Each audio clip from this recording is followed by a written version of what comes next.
各位弟兄姐妹，大家平安。我们今天要来进入第14天的共读。今天是路加福音的第9章28到42节。昨天我们看到了耶稣差遣12使徒，并且在该撒利亚腓立比的境内被认出耶稣是基督，所以从此耶稣预言他的受难，还有他的复活。且耶稣也向所有跟随他人提出挑战，天天背起自己的十字架来跟随耶稣。我们继续来看耶稣他如何在山上登山变貌。我们来看今天28节，这的话讲了，差不多8日后，耶稣带彼得、约翰甲雅各上山去祈祷。伊在祈祷的时，面貌改变，伊的衫变甲白闪闪。忽然间有两个人，就是摩西甲以利亚来甲耶稣讲话，因伫阴间中出现，谈论耶稣得要伫耶路撒冷死来完成使命的事。彼得甲伊的同伴忝甲困去，伊一个醒，因一个醒看见耶稣的阴间，以及甲伊徛做伙迄两个人。因得要离开耶稣的时，彼得甲耶稣讲：老师，阮伫遮真好，阮来搭3间寮仔，一间互你，一间互摩西，一间互以利亚。伊毋知家己在讲甚物。伊在讲遮个话的时，有一片云来甲因搭地，因互云包围的时起惊吓。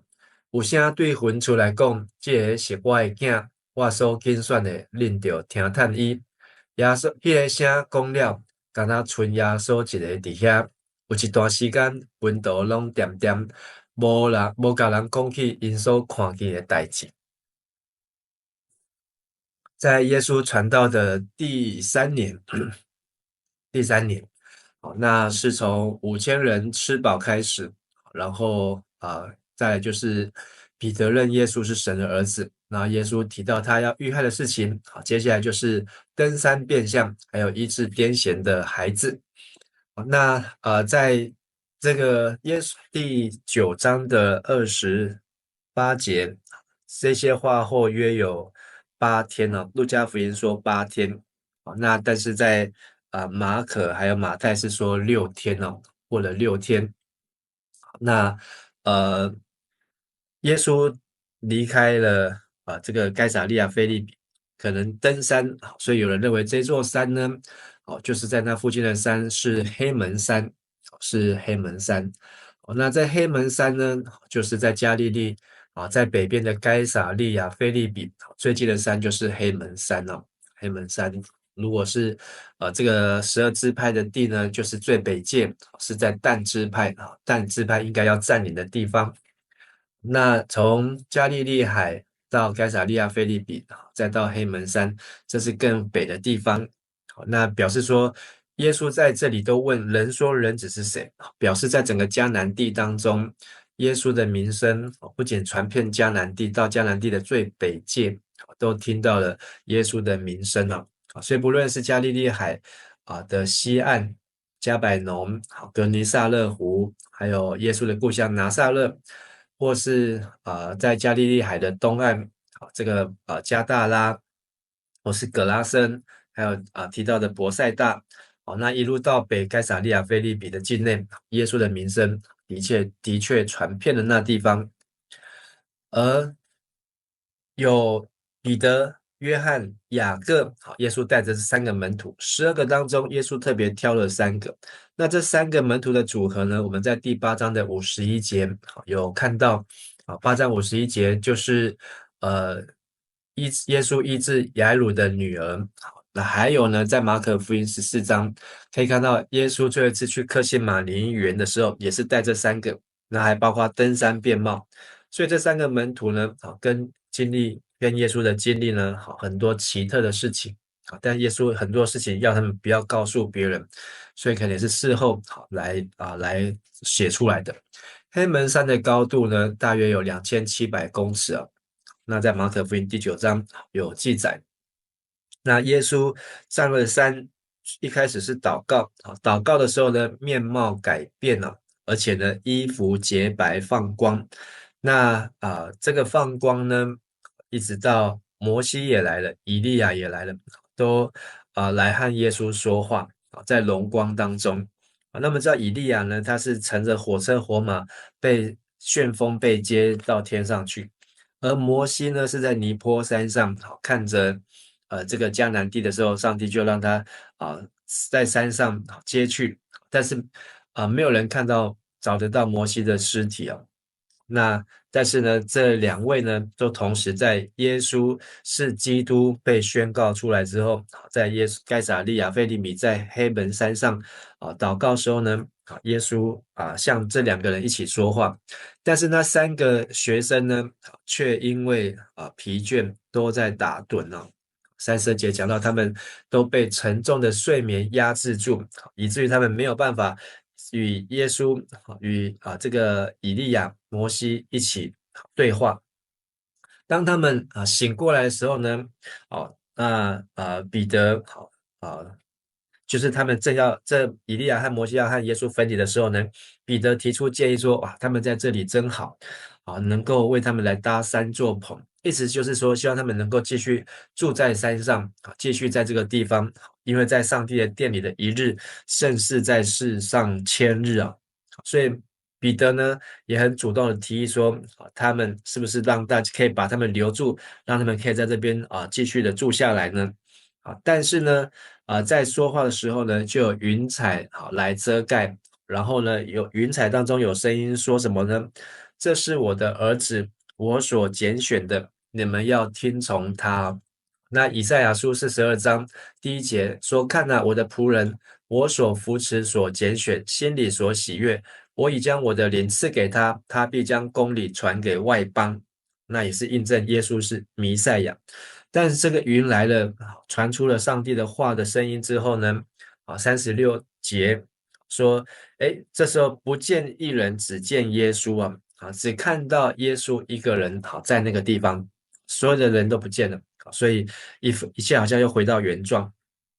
但是这个呢，神奇的意象呢，对门徒来讲是非常的特别。那这个的见证的记载呢，我们也可以看彼得后书的第1章，彼得后书的第1章16、17节18节，我来念给大家听。彼得说：我们从前把我们主耶稣基督大能和他来临的事告诉你们，并不是随从一些捏造出来的无稽传说，我们是曾经亲眼见过他的威荣的人。他从父神得尊贵荣耀的时候，从至高无上的荣耀有声音出来对他说：这是我的爱子，我所喜悦的。我们同他在圣山的时候，亲自听见这声音从天上出来，所以彼得也把这个写在他的彼得后书的信息当中。他是亲眼见证耶稣荣耀的人好，那彼得见了上耶稣的荣耀，这也是成为他后来一生继续服侍耶稣的一个很大的动力虽然他们是害怕，但是这个害怕是好的害怕，就是敬畏神。敬畏神，他们就更得到智慧，看见神的荣光，也知道神所说的必定都要成就。好，我们再看在这个服侍的第3年的一个事迹，就是医治被邪灵附身的孩子隔日因对山顶落来的时，有几大群人来迎接耶稣。彼时群众的中间有一个人话讲：先生，我这个后生求你甲伊看一下，伊是我的孤囝，鬼节附身，伊随时乱发，鬼互伊抽啊，扑白泡烂，搁甲伊伤害，拢无放伊煞。我有请你的门徒，甲鬼赶出去，因拢无法度。耶稣应讲：哎呀，毋信搁腐败的世代，我着甲恁带偌久，我着忍耐恁偌久，甲你的后生带来遮。伊互人带来时，鬼甲伊摔倒，互伊抽带。耶稣就责备邪神，医好迄个囡仔，将伊交互老爸。这里有一个耶稣的医治这个医治我们可以在马太福音17章，还有马可福音第9章可以看见。而这个医治呢的重点就是耶稣已经让他的学生得到权柄，得到能力，而且他们都看见上帝的荣耀，但是呢，他们却没有办法赶出一个被鬼附的孩子。这个鬼呢，使那个孩子呢，抽搐抽风，口吐白沫，而且会重重的伤害他。鬼在他身上站着不走。但是耶稣的回应是：你们这个时代人是多么没有信心，多么腐败啊！到底耶稣在指什么呢？或是在指责这是谁的问题呢？是门徒的问题，还是这个孩子的问题，还是这个孩子的父亲的问题呢？那耶稣只有用这句话说：我和你们在一起，我还得在你们这里多久，还得容忍你们多久呢？那我们去思想这句话，就是看前后文。耶稣这时候是已经显出他是基督的身份，而且耶稣这时候呢，已经去到了山上登山来变貌。还有耶稣这时候呢，也已经有这个神的荣光，神的话说这是我的爱子，你们就是所有的门徒，应同要听从他，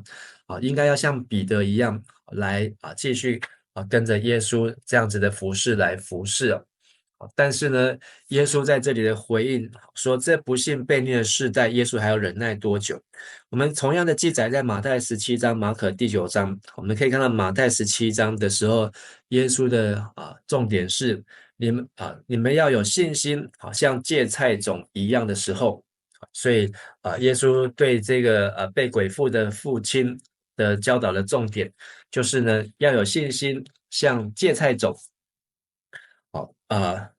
是对这座山说，从这里移到那边也会移过去，只要有信心，没有一件不能做的事情。所以耶稣在马太福音是要提醒这个父亲要有信心。那在马可福音呢，耶稣的重点呢是在马可的第9章，耶稣的重点呢说这一类的鬼呢，非用祷告不能够赶出去哦，非用祷告这一类的邪灵总不能赶出去，所以耶稣的重点放在祷告。那路加呢的重点呢是不信不信又悖逆的世代，所以一个就是要信心，第二个悖逆就是要顺从神的旨意，就是要用信心跟祷告。那耶稣也是来医治的来赶出这个孩子身上的鬼啊。所以不论是信心，不论是祷告，那耶稣希望他已经开始要进入下一个阶段的。可是还有很多的门徒呢，还没有开始跟上耶稣的时候呢，耶稣就显出了叹息啊。这个叹息就是希望这些门徒应该要赶快跟上，因为耶稣已经一直继续的往前行了，他要走这条受苦、受难、受死的十字架的道路。所以耶稣也说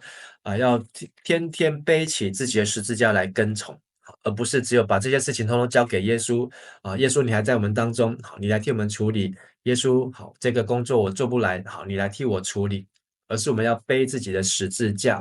好，我们继续来看我们今天的分享到这个42节好，那我们也顺便看一下43节，竟然对上帝伟大的关联感觉真着惊，大家对上帝的大能都感到惊异，好，非常的讶异。所以耶稣他预言自己的受死和复活宣告出来，其实他也期待我们门徒要有相对应的准备，就是要背起十字架来跟随。耶稣也显出他的真相，就是在黑门山上显出他的荣耀，显出他的真实的面貌。但是呢，他不是要住在山上，或是要这3个门徒永远住在山上，而是呢要带着下山，要继续来向着天国来奔跑，继续要做耶稣所要我们做的事情。所以不要把做不来的事情又丢回去给耶稣，把做不来的工作又丢回去给老板。那这样子神差耶稣来在世上的工作就没有办法继续的做下去。所以我相信我们看了今天这段经文呢，我们也知道我们应该要怎么样子的继续的来服侍，继续的来侍奉。虽然耶稣他已经复活升天，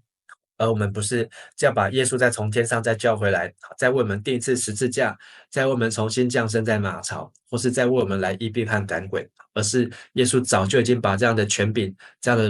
能力都赐给我们。人子在地上有赦罪的权柄。我们一起来祷告。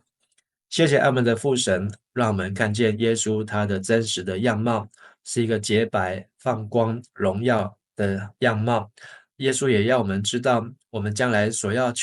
领受的，也是这样子的生命，是荣耀的生命。当我们需要效法耶稣，跟随耶稣的脚步，求你帮助我们用信心，借着祷告，无论环境再困难，或是恶者的攻击再大，我们相信耶稣已经把一切的所需的权柄和能力都赐给我们，让我们能够勇敢向前。我们这样子祷告祈求，奉靠主耶稣基督的名，阿们。谢谢大家，愿神祝福大家平安。